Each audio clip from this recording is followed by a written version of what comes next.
வணக்கம் நண்பர்களே. லாஸ்ட் எபிசோட்ல கேட்கப்பட்ட கேள்விக்கு சரியா பதில் சொல்லி இன்னைக்கு நம்ம கிராமத்து கல்ல வின்னர் லிஸ்ட்ல வர போற அந்த நண்பர்கள் யார் யாருன்னு பார்க்கலாமா?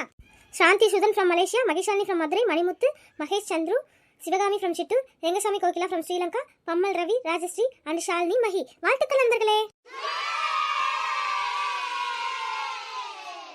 இதே மாதிரி உங்க பேர் நம்ம கிராமத்துக்கால வரணும் ஆசைப்பட்டீங்க நீங்க பண்ண இந்த வீடியோ முழுசா பாருங்க. ஸ்கிப் பண்ணாம கடைசி கேட்க போற கேள்விக்கு சரியா பதில் சொல்ற முதல் 10 பேர் அடுத்த எபிசோட்ல வின்னர் லிஸ்ட்ல வரலாம். ஃப்ரெண்ட்ஸ், நம்ம சின்னதா ஒரு ட்ரெஸ் பிசினஸ் பண்ணிட்டு இருக்கோம் வீட்ல இருந்தே. உங்க சப்போர்ட் அதுலயும் கொடுத்தீங்கன்னா நல்லா இருக்கும். உங்க சப்போர்ட் தேவை. நான் ஃபர்ஸ்ட் கமெண்ட்ல லிங்க் கொடுத்துருக்கேன், போய் பாருங்க, செக் பண்ணி பாருங்க. உங்க சப்போர்ட்டை கொடுங்க. நம்ம கிராமத்துக்காக சப்ஸ்கிரைபர் ட்ரெஸ் வாங்கினா உங்களுக்கு ஃப்ரீ டெலிவரி. ஸோ மறக்காம நீங்க உங்களுக்கு பிடிச்சதை பார்த்து வாங்குங்க. சரி வாங்க இன்னைக்கான வீடியோக்குள்ள போலாமா? வாங்க போலாம். என்னாச்சு இந்த அச்சயாக்கு? ஏன் இப்படி சோகமா படுத்து கிடக்குறா? உடம்பு கிடம்பு சரியில்லையோ? ஏ அச்சயா, அச்சயா இந்தாடி சொல்லு. இசை எப்ப வந்த? நான் வந்தது இருக்கட்டும், உனக்கு என்னாச்சு? ஏன் மேலுக்கு எதுவும் முடியலையா? இப்படி படுத்து இருக்க? அதெல்லாம் ஒண்ணும் இல்லடி, நல்லாதான் இருக்கேன். நல்லாதான் இருக்கியா? அப்பயே ஒரு மாதிரி சோகமா இருக்க, என்னாச்சு சொல்லு. ஒண்ணும் இல்லடி, சும்மா தாண்டி. ஏ அச்சயா, ஒழுங்கா உண்மையை சொல்றியா இல்லையா? உனக்கு என்ன பிரச்சனை? எதுவா இருந்தாலும் சொல்லு, நான் உன் ஃப்ரெண்டு தானே. எப்படி சொல்றது? வீட்ல ஒரு சின்ன பிரச்சனை, அதான். வீட்ல சண்டையா? ஏண்டி உங்க அம்மா அப்பா ஏதாவது சொன்னாங்களா? இல்ல யாராவது சொன்னாங்களா? சொல்லு, என்னாச்சு? அதெல்லாம் ஒண்ணும் இல்லடி. ஏ அச்சயா, இப்ப சொல்ல போறியா இல்லையா? இசை, முந்தானத்து என் தங்கச்சி அவங்க கிளாஸ்ல மார்க் எடுத்துட்டா. உனக்கு தெரியும் தானே? அவ கிளாஸ்ல மட்டும் இல்ல, இந்த பள்ளிக்கூடத்திலே அந்த மாதிரி மார்க் எடுத்ததுலன்னு டீச்சர் கூட சொல்லிட்டு இருந்தாங்க. அதனால என்ன? ஆமாண்டி, பள்ளிக்கூடத்துல மட்டும் இல்ல, எங்க ஊர்ல, எங்க வீட்ல, எங்க சொந்தக்காரங்க எல்லாமே அவளதான் பெருமையா பேசுறாங்க. என்ன யாருமே கண்டுக்க கூட மாட்டாங்கடி இசை. ஏ அச்சயா, ஏன் இதுக்கெல்லாம் போய் கவலைப்படுற? அதுக்கு என்ன பண்றது? அவ உன் தங்கச்சி தானே, மார்க் எடுத்தா அதனால என்ன? உனக்கும் பெருமை தானே. அப்படி இல்ல இசை, இப்ப எல்லாரும் என்ன மறந்துட்டாங்க. அணு அணுன்னு அவளதான் பெருமை பேசுறாங்க தெரியுமா? சி, இதுக்குதான் இவ்வளவு சோகமா இருக்கியா? உனக்கு எங்க புரிய போகுது தெரியுமா? ஏதாவது சாப்பாடு செய்யனாலும் அவளுக்கு பிடிச்சதான் செய்யறாங்க, எனக்கு ஏதோ கடமைக்கு செய்யறாங்க. இங்க பாரு அச்சியா, முதல்ல நிமிந்து பாரு. என்னடி சொல்லு. இங்க பாரு, உன்னை பெத்தவங்க அப்படிலாம் நினைக்க மாட்டாங்க. நீ ஏன் அப்படி நினைச்சுக்கிற? நீயும் அவங்களுக்கு பொண்ணு தானே. ஏதோ அவ கொஞ்சம் மார்க் அதிகமா எடுத்ததுனால அவளை நல்லா பாத்துக்கணும்னு நினைக்கிறாங்க. அவங்களுக்கு பெருமைப்படுத்திருக்கால, மத்தபடி உன்னை ஒதுக்கி வைக்கலாம் நினைக்க மாட்டாங்கடி. உனக்கு புரியாது செய்யாது, அந்த இடத்துல இருந்து பார்த்தாதான் உனக்கு புரியும். உங்க வீட்டுல மட்டும் இல்ல, நிறைய பேர் வீட்டுல இப்படி நடக்குது. நீ இதை சொல்றியே, எங்க தமிழ் அக்கா இருக்காங்கல்ல, அவங்களுக்கு எதுவுமே செய்ய மாட்டாங்க. எங்க வீட்டுல என்னன்னாலும் இப்படி படிக்க வைக்கிறாங்க. எங்க அக்காவெல்லாம் படிக்க வைக்கவே இல்லை தெரியுமா? எங்க அக்கா எவ்வளவு அழுதுச்சு தெரியுமா? ஆனா படிக்க வைக்கவே இல்லை. அதுவும் அக்கா, நீ தங்கச்சி, இப்ப நான் அக்காவா இருக்கேன்ல. இங்க பாரு, அதுக்காக எங்க தமிழக்கா என் மேல கோவமும் படல, எங்க குடும்பத்து மேல யார்கிட்டயும் வருத்தமும் படல. எங்க அக்கா என்ன தெரியுமா சொல்லுவாங்க? என்னதான் படிக்க வைக்கல, இசைனாவது நல்லா படிச்சு பெரிய வேலைக்கு போகணும்னு சொல்லுவாங்க. அவங்க அப்படி சொல்றாங்கன்னா தங்கச்சி மேல இருக்க பாசம் மட்டும் இல்ல, நம்ம குடும்ப சூழ்நிலையும் புரிஞ்சுக்கிட்டு தான் சொல்லுவாங்கன்னு நானும் தெரிஞ்சுக்கிட்டேன். அதெல்லாம் புரியுது, ஆனாலும் அவளை பெருமையா பேசும்போது எனக்கு எவ்வளவு கஷ்டமா இருக்கு தெரியுமா?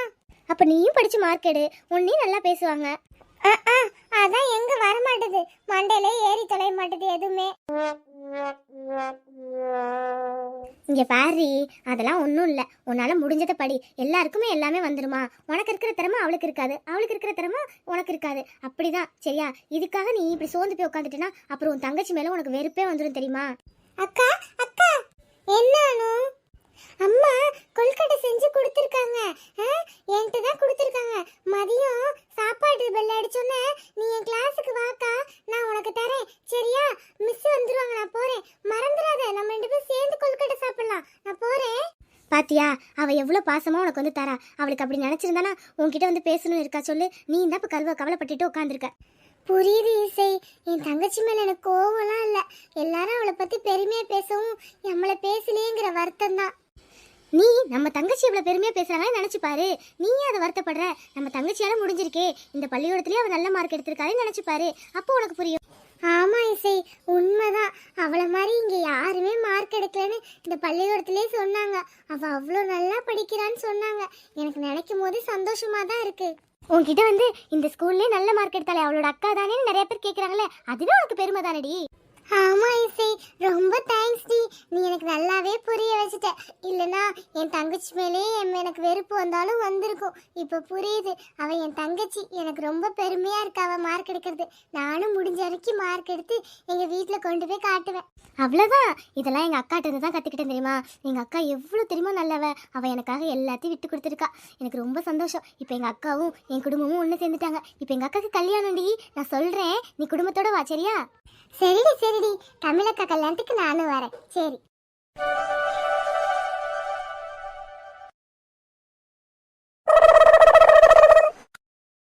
அடியே அடியே நெட்டக்கொக்கி, என்ன பண்ற? எங்க சத்த வாடி. ஏய் நெட்டக்கொக்கி, எம்புட்டு நேரம் கூப்பிட்டு இருக்கேன், சீக்கிரம் வாடி. காதுல விழுதா விழலையான்னு தெரியல. எங்கதான் காதை கொண்டு வச்சிருப்பாளோ. இந்த மொட்டை பொம்பளைக்கு வேற வேலையே இல்ல. எப்ப பார்த்தாலும் நம்ம கூப்பிடுறதுதான் வேலை. சே, இந்த வரேங்க வரேன். சொல்லுங்க, எதுக்கு கூப்பிட்டீங்க? ஏண்டி எம்புட்டு நேரம் கூப்பிடுறது? காதை எங்க புடலையில வச்சிட்டு இருக்க? காதை எப்படித்த புடனையில வைக்க முடியும்? காது இருக்க வேண்டிய இடத்துலதான் இருக்கு. நீங்க சொல்லுங்க. இந்த குசுபுக்கெல்லாம் ஒன்னும் குறைச்சில்லடி நட்டச்சி. சரி சரி, உன்னை களி செய்ய செஞ்சியா உளுந்தங்களி? ஐயோ, செஞ்சு நம்மளே தின்னு புட்டோமே. இந்த கிளவி வேற இப்ப கேக்குதே. என்னடி நட்டச்சி கேட்டுக்கிட்டே இருக்கே, வாயில என்ன தச்சிருக்க? செஞ்சியா இல்லையா? செஞ்சேத்த, ஆனா செய்யல. என்னடி போட்டு குழப்புற? செஞ்சியா இல்லையா? ஆனா வாசனை வந்துச்சே. நான் தூங்கிட்டு இருக்கும் போதே வாசனை வந்துச்சே. அடியே மாமியாக்காரி, உனக்கு தூக்கத்துல கூட வாசனை வந்துச்சா? உன்னையெல்லாம் என்னத்த செய்யறதோ.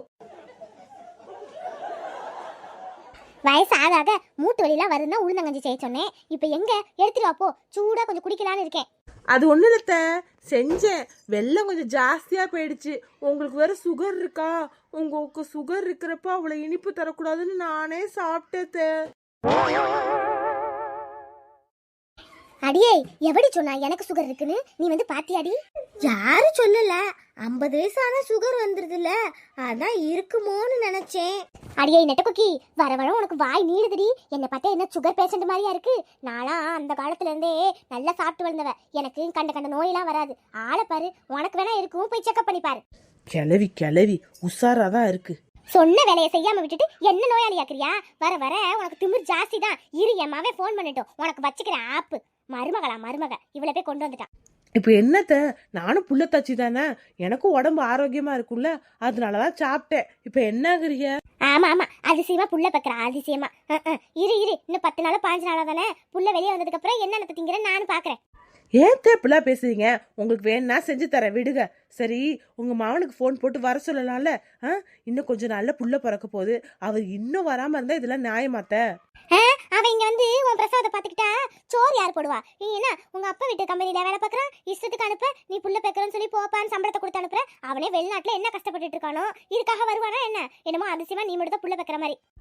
ஏத்த, உங்க மகனை பெக்கிறப்ப மாமா உங்க கூட தானே இருந்தாரு, இல்ல வெளிநாடு போயிட்டாரா? என் கூட தான் இருந்தாரு. நீங்களும் ஒரு பொண்ணு தானே. பிரசவம் புருஷன் பக்கத்துல இருந்தா ஒரு பொண்ணு எவ்வளவு சந்தோஷப்படுவான்னு உங்களுக்கு தெரியாது? நான் சொன்னாதான் கேட்க மாட்டாரு, நீங்க சொன்னாதான் கேட்பாருன்னு சொல்றேன்ல. எனக்கு அந்த ஒரு ஆசைதான். கொஞ்சம் சொல்லுங்களே.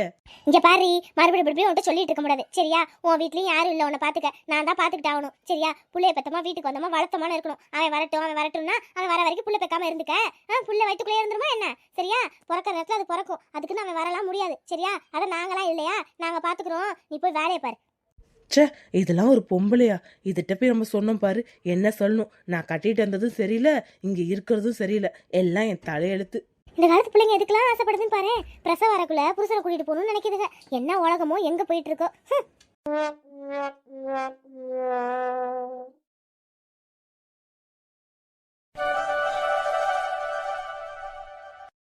என்ன பார்வதி, எல்லாம் இங்க உட்காந்துருக்கீங்க? சாப்பிட்டீங்களா இல்லையா? சாப்பிட்டாச்சுங்க. இப்பதான் சாப்பிட்டு உட்காந்துருக்கோம். நீங்க சாப்பிட்டீங்களா? விசேஷம் நல்லபடியா முடிஞ்சுச்சா? அதெல்லாம் நல்லபடியா முடிஞ்சிச்சு. நல்லா பிரம்மாண்டமா தான் பண்ணியிருந்தான். நல்லா கறி, சோறு, ஆடு, கோழி எல்லாம் அடிச்சு போட்டிருந்தான். ஆமா அவர் சின்ன விஷயத்துக்கு நல்லா பண்ணுவாரே, இதை சொல்லவா வேணும்? அப்படியானே? கறி சோறானே? தெரிஞ்சிருந்தா நானும் வந்திருப்பேன். எம்மோ, நான் தான் உங்க எல்லாரையும் கூப்பிட்டேன். நீங்க தான் ஆளுக்கு ஆளுக்கு ஒரு வேலை இருக்கு நீங்க. அதான் நான் என் ஃப்ரெண்ட்ஸோட போயிட்டு வந்துட்டேன். சரி, பாண்டி எங்க? ஆளை காணோம். அவ ஏதோ கல்யாண வேலையா வெளியே சுத்திட்டு இருக்காங்க. ஏங்க? இல்ல கேட்டேன். ஆமா உங்க மகன் கல்யாண வேலையா தான் சுத்திட்டு இருக்கான். அவனுக்கு வேற வேலை என்ன தெரியுது? மில்லுக்கும் போறதில்ல, வயலுக்கும் போறதில்ல, என்னமோ கல்யாணம் சொல்லி சுத்திட்டு இருக்கான். சும்மா இரு லட்சுமி. அவன் கல்யாணத்துக்கு அவன் அலையாம யார் அலைவா? ஒத்த பிள்ளை அவன் தானே எல்லாத்துக்கும் அலையணும். ஏங்க, நான் அந்த பக்கத்து வீட்டு அக்க பக்கம்லாம் பத்திரிக்கை வச்சிட்டேன். நீங்க யாரும் உங்க ஃப்ரெண்ட்ஸுக்கெல்லாம் வைக்கலையாங்க? இல்ல நான் யாருக்கும் வைக்கல. அப்படி போடு. ஏங்க உங்களுக்கு தெரிஞ்சவங்க அப்படி பேர் இருக்காங்க, ஏன் வைக்கலங்கிறீங்க? என்ன மதனி இது புரியாதா உங்களுக்கு? அண்ணனுக்கு என்ன விருப்பப்பட்ட அந்த கல்யாணத்துக்கு ஒத்துக்கிட்டாரு, மாவனுக்காக ஒத்துக்கிட்டாரு. அதுக்கும் சம்மந்தி ஆக போறவங்களுக்கு ஒரு ஸ்டேட்டஸ் வேணாமா? இவர் போய் வைக்கிற இடத்துல 4 பேர் என்னன்னு கேட்பாங்க. அதனாலதான். ஏனே அப்படிலாம் ஒண்ணும் இல்ல. இங்க பாரு பார்வதி, எனக்கு ஒன்றும் வைக்கணும்னு ஆசை இல்ல. இப்ப 4 பேர் ஏதாவது கேட்டாலும் எனக்கு சொல்ல சங்கடமா இருக்கு. நான் யார் மனசு சங்கடப்பட விரும்பல. உங்களுக்கு தெரிஞ்சவங்களுக்கு வைங்க. நான் என்ன சொல்றேன், இந்த கல்யாணத்துக்கு வந்து நிக்கிறேன், அது என் மாவன் சந்தோஷத்துக்காக. ஏமாமா உங்களுக்கு பிடிக்கலனா பிடிக்கலன்னு சொல்லிருக்கலாம்ல. இப்ப எதுக்கு இந்த கல்யாணம்? பாருங்க, உங்களை அசிங்கப்படுத்திட்டு இந்த கல்யாணம் பண்ணணுமா? அதானே, நீங்களே இப்படி யாரையும் கூப்பிடாம இருந்தா நாங்க என்ன பண்றது சொல்லுங்க? அப்புறம் உங்க ஃப்ரெண்ட்ஸ் எல்லாம் எங்கள்கிட்ட கேட்க மாட்டாங்களா? ஏன் பத்திரிக்கை வைக்கலன்னு? நாளை முன்னே விஷயம் தெரிஞ்சா கேட்க செய்ய மாட்டாங்களா என்னன்னு? அதெல்லாம் ஒண்ணும் வேணாமா, நான் எல்லாத்தையும் பேசிக்கிறேன். உங்களுக்கு தெரிஞ்சவங்க எல்லாம் கூப்பிடுங்க, அது போதும். ஏற்கனவே அவன் நாக்கு மேல பல்ல போட்டு பேசிட்டு இருக்கான், இதெல்லாம் எனக்கு தேவையில்லை. ஏங்க நான் சொல்றதை கேளுங்க, எல்லாம் நல்லபடியா நடந்து முடிஞ்சிச்சு. இப்ப தமிழோட வீட்லயும் ஏத்துக்கிட்டாங்க, நம்ம மட்டும் ஏங்க இப்படி? பார்வதி சத்து சும்மா இருக்கியா? எல்லாரும் ஏத்துக்கிட்டா நானும் எல்லாத்துக்கும் இறங்கி வரணும் அவசியம் இல்ல. எனக்கும் ஒரு இது இருக்கு. ஏன் மதனி, அண்ணனுக்குன்னு ஒரு இது இருக்குல்ல, கௌரவம். அதை விட்டு கொடுத்து அண்ணன் வர முடியுமா சொல்லுங்க? தமிழோட அப்பா இறங்கி வந்தாருன்னா அவருக்கு இதெல்லாம் அதிகம், அதனால இறங்கி வந்திருப்பாரு. அண்ணனுக்கு இதெல்லாம் கம்மி தானே, கொஞ்ச நாள் ஆகட்டும், எல்லாம் சரியா போகும். இப்ப நீங்க ஒன்னும் சம்மந்திகளை ஒன்னும் சேர்க்கணும்னு நினைக்காதீங்க. லட்சுமி, குடும்பம்னா 1000 சண்டை சந்தரவே இருக்கதான் செய்யும். நாளை கல்யாணத்துல எல்லாம் கூடி நின்று தானே பண்ணி ஆகணும். பார்வதி இப்ப இதை பத்தி பேச வேணாம், நான் பேசுறது ஓய்வு எடுக்கிறேன். ஏன் லட்சுமி திரும்ப திரும்ப அதே பேசிட்டு இருக்க? இப்பதான் உங்க அண்ணன் கொஞ்சம் மனசு இறங்கி வராரு. திரும்ப நீ ஏத்தி விட்டு இந்த குடும்பத்தை பிரிச்சிடாத, தயவு செஞ்சு சொல்றேன். இந்த கல்யாணத்தினால எல்லாரும் ஒண்ணு கூடணும்னு நினைக்கிறேன். மதனி, நான் என்னமோ பிரிக்கிற மாதிரி பேசிட்டு இருக்கீங்க. எனக்கு அந்த எண்ணம்லாம் இல்ல. அண்ணனோட கௌரவத்தை பத்தி தான் பேசிட்டு இருக்கேன். பணம் காசு கௌரவத்தை விட மனுஷங்க முக்கியம், சரியா? அதனால தமிழ் குடும்பமும் நம்ம குடும்பமும் ஒண்ணு சேரும்னு நினைக்கிறேன். அதை நீ கெடுத்துறாத தயவு செஞ்சு. அத்தை சொல்லு தமிழ். மாமா பேசினதெல்லாம் கேட்டுட்டு தான் இருந்தேன். அப்போ மாமாக்கு நிஜமாவே இந்த கல்யாணத்தில் விருப்பம் இல்லையா அத்தை? அவருக்காக தான் ஒத்துக்கிறாங்களா? அப்போ மாமா மட்டும் தனியாக இருக்கிற மாதிரி இருக்குத்த. விடு தமிழ், இந்த கல்யாணத்தில் எல்லாம் ஒன்று சேருவோம். உங்கள் மாமா ஒன்றும் கெட்டவரெலாம் கிடையாது. என்ன பண்ணுறது, கூட இருக்கிறவங்களாம் கௌரவம்னு பேசி அவரை ஏற்றி விடுறாங்க. வேற ஒன்றும் கிடையாது, எல்லாம் ஒரு நாள் மாறும். இம்படி தூரம் மாறி வந்ததே பெரிய விஷயம். ஏன் மதனி மறைக்கிறீங்க? என்ன இருந்தாலும் தமிழோட அப்பா கையை கட்டி நம்ம அண்ணன்ட்ட வேலை பார்த்தவர். அதனால அவருக்கு சம்மந்தியாக வரணும்னா யோசிக்க தானே செய்வார். சும்மா லட்சுமி, விடு தமிழ். இவங்க பேசுறதா நீ காதில் எடுத்துக்காத. இந்த கல்யாணத்துல எல்லாம் நல்லபடியா நடக்கும், எனக்கு நம்பிக்கை இருக்கு. இதனால எல்லாரும் ஒண்ணு சேருவோம். வா நம்ம போவோம். பாத்தியாமா உன் மதனிய மருமகளுக்கு ஆறுதல் சொல்லி கூட்டு போறத? இதெல்லாம் கேட்கணும் நம்ம தலையெடுத்து. விடுடி, இந்த கல்யாணத்துல எல்லாம் ஒண்ணு சேருவோம்னு நினைச்சிட்டு இருக்குங்க. நமக்கு தான் தெரியும் இந்த கல்யாணத்துல எவ்வளவு பிரிவு வர போகுதுன்னு. விடு பாத்துக்கலாம்.